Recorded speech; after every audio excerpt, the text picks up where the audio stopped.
I was having 2 discs replaced between my L3 and L4 and L5 vertebrae. Francis's experience of surgery was quite different to the experiences of patients 200 years ago, not just because of modern surgical techniques, but because of anaesthesia.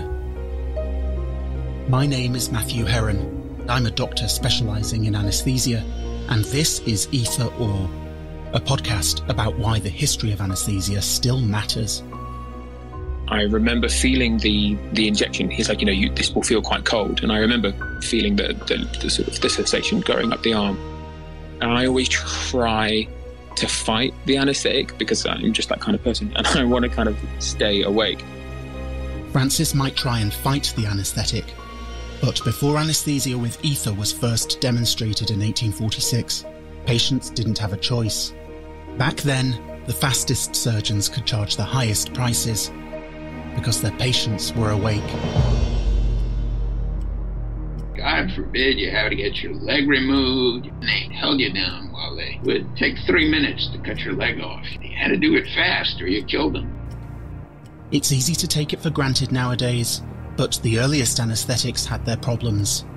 The narrative, as you say, is traditionally, ether was introduced, everyone was happy. A year later, chloroform came along. Ether and chloroform, 2 newly discovered anaesthetics in the 19th century. The reality is that years went by before everyone got anaesthetised. It was complicated. This is the story of an anaesthetic that was lethal, and the doctors who didn't stop using it. No one had done this before. No one had given an inhaled agent to somebody else. Either Or is the story of the history of anaesthesia, the gases we once used to put you to sleep, and how patient safety became central to a modern specialty. Chloroform's just dangerous. It doesn't really matter how you give it. Sooner or later, someone's going to die.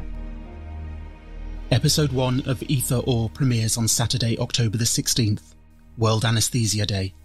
Subscribe now on Apple Podcasts, Spotify, or wherever you like to listen.